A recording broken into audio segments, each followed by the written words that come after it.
selamat siang, pagi, sore, dan malam untuk kalian semua yang nonton video ini. Nah, di sini kalian tahu nggak sih kalau misalnya suatu pengantar yang dialiri oleh arus listrik dan berada di dalam suatu medan magnetik itu akan menimbulkan suatu gaya loh. Kalian tahu nggak sih itu gaya apa?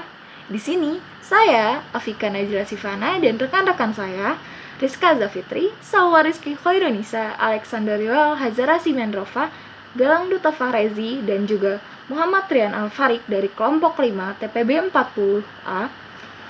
Kami akan mempresentasikan mengenai RBL kami yang berjudul Kipas Angin Sederhana Pemanfaatan Motor Listrik di Kehidupan Sehari-hari.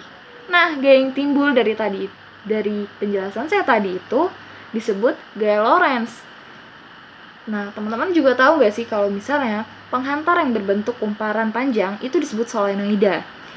Nah, medan magnet yang dihasilkan solenoida berarus listrik itu bergantung pada beberapa faktor. Nah, faktor-faktor tersebut akan dijelaskan oleh kawan-kawan saya nih. Jadi faktornya ada 4 nih. Nah, yang pertama kita dengar dari penjelasannya Rizka dulu kayaknya ya. Yuk, check it out. Assalamualaikum warahmatullahi wabarakatuh. Perkenalkan, nama saya Rizka Zafitri, NIM 120260166 dari Prodi Farmasi TPB 40 Institut Teknologi Sumatera. Di sini, saya akan menjelaskan tentang variasi jumlah baterai dalam pembuatan motor listrik sederhana. Selanjutnya, motor listrik mendapatkan energi dari baterai lalu dikonversi menjadi energi mekanik, di mana arus dan tegangan didapat dari baterai dan dimanfaatkan sebagai energi untuk mengoperasikan motor listrik. Adapun persamaan rumus yang bisa kita pakai dalam menghitung lamanya waktu pengisian dan pemakaian arus pada baterai serta perhitungan efisiensi perangkat pengisi daya adalah sebagai berikut. TP sama dengan IT per delta I1, di mana TP adalah lamanya waktu pengisian baterai dalam satuan menit, dan IT adalah kapasitas arus baterai dalam satuan ampere, dan delta I1 adalah kenaikan arus rata-rata dalam satuan ampere per menit. Rumus kedua yaitu TK sama dengan IT per delta I2, di mana TK adalah lamanya waktu pemakaian baterai dalam satuan menit, dan IT adalah kapasitas arus baterai dalam satuan ampere, dan delta I2 adalah penurunan arus rata-rata dalam satuan ampere per menit. Jadi kesimpulannya, variasi jumlah baterai merupakan komponen inti dalam pembuatan motor listrik sederhana karena ia yang mengeluarkan arus dan daya dari sel baterai untuk menjalankan motor listrik.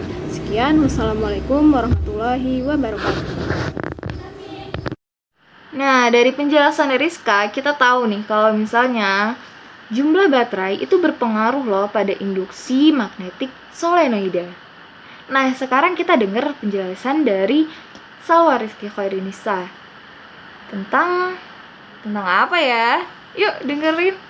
Kesimpulan variasi jumlah lilitan pada motor listrik yaitu: pertama, semakin besar kecepatan sudut yang dihasilkan, maka semakin besar jumlah lilitan dan tegangan yang dibutuhkan. Kedua, semakin besar jumlah lilitan pada suatu kumparan, maka semakin besar pula jumlah nilai medan magnetik yang dihasilkan. Apabila suatu kumparan pada motor listrik lebih dari satu, maka kumparan N terdiri dari di mana torsi sama dengan N kali B kali I kali A, N sama dengan jumlah lilitan, B sama dengan medan magnet, I sama dengan arus listrik, dan A sama dengan luas permukaan. Ketiga, semakin besar jumlah lilitan, maka semakin besar pula daya yang dihasilkan. Wah, dari penjelasannya Salwa kita tahu nih kalau misalnya jumlah lilitan itu juga berpengaruh ya ternyata pada kuat induksi magnetik solenoida.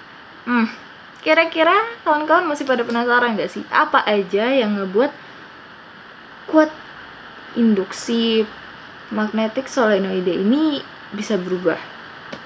Nah, sekarang kita dengerin dari penjelasannya Rian yuk. Baiklah teman-teman semua, aku akan menjelaskan tentang motor listrik sederhana variasi arah medan magnet. Nah, dari alat yang telah kita buat tadi, dapat kita lihat nih kalau arah putaran dari kawat atau kumparan itu searah jarum jam. Nah, untuk tahu atau untuk memahami itu kita perlu tahu dulu nih aturan tangan kanan seperti ini. Jadi dapat kita lihat bahwa kita harus memahami 3 arah, yaitu pertama jempol, telapak tangan, dan juga ujung jari. Nah, di sini jempol dengan telapak tangan itu saling tegak lurus. Jempol dengan ujung jari juga saling tegak lurus atau membentuk sudut 90 derajat. Nah, jempol ini melambangkan arah arus listrik. Nah, dari video tadi yaitu kumparan yang sudah kita aliri listrik tadi dari kutub positif ke negatif. Jadi ini adalah arahnya. Nah, untuk ujung jari dari sini ke sini, ini adalah arah medan magnet. Jadi ketika sebuah kawat yang telah dialiri listrik berada di dalam medan magnet, maka kawat tersebut akan mendapat gaya dorongan dari medan magnet. Nah, gaya inilah yang disebut dengan gaya Lorentz. Jadi telapak tangan adalah arah pergerakannya atau arah putarannya. Jadi ketika kawat kita berikan gaya berada di dalam medan dari utara ke selatan, maka akan menimbulkan gaya dorongan ke arah keluar telapak tangan. Nah, jadi itulah yang kita terapkan ke motor listrik sederhana kita. Jadi ketika kawat yang kita aliri listrik dari utara ke selatan, maka dia akan menimbulkan gaya dorongan ke arah luar kumparan. Ternyata ya, arah dari medan magnet itu berpengaruh pada suatu induksi medan magnetik solenoida. Berarti tadi kan ada 4 ya. Berarti ada satu lagi nih yang belum dijelasin nih. Kita dengar simak penjelasan dari Galang yuk. Assalamualaikum warahmatullahi wabarakatuh. Perkenalkan, nama saya Galang Dutafa Rezi.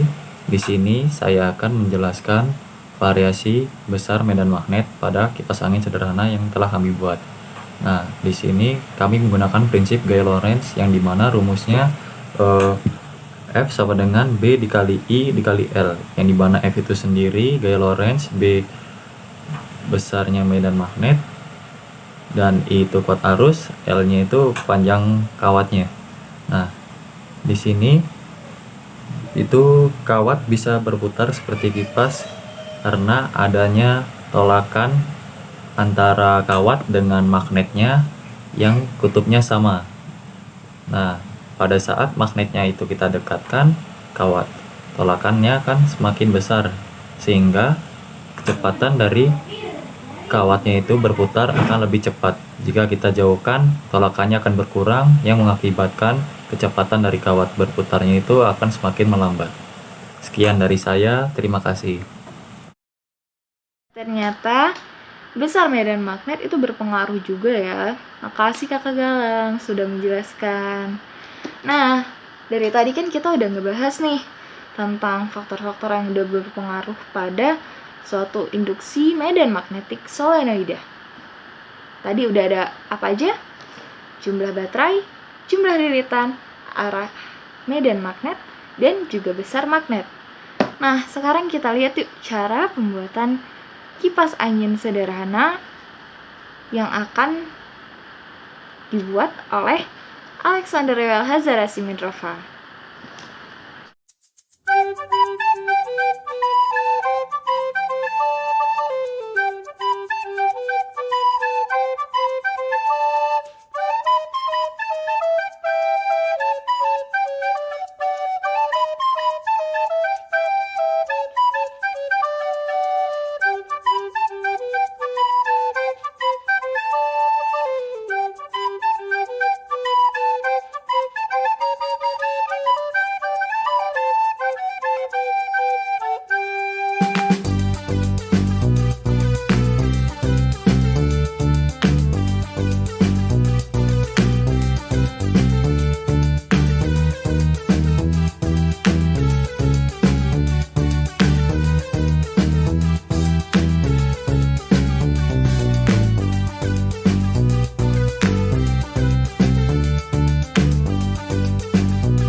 Jadi kesimpulan yang dapat kita ambil dari materi tentang motor listrik adalah pada motor listrik terjadi perubahan energi dari energi listrik menjadi energi gerak dan energi atau energi kinetik. Prinsip gaya Lorentz itu diterapkan di motor listrik. Gulungan kumparan yang ditempatkan di dalam medan magnet kemudian dialiri arus listrik sedemikian rupa hingga gaya Lorentz yang dihasilkan pada kumparan mengakibatkan gerak memutar seperti berikut. Komponen-komponen yang menyusun suatu motor listrik sederhana yaitu adalah yang pertama magnet. Magnet ini berfungsi untuk menghasilkan medan magnetik. Semakin besar kekuatan magnet yang digunakan, semakin besar juga perputarannya. Motor listrik banyak digunakan dalam kehidupan sehari-hari. Contohnya pada kipas angin, bor listrik, pompa air, blender pembuat jus, dan lain-lainnya. Kita udah denger banyak banget hal ya di video kali ini. Nah, sekarang udah waktunya saya dan kawan-kawan saya pamit undur diri dan kami memohon maaf apabila ada salah-salah kata. Kami akhiri. Terima kasih.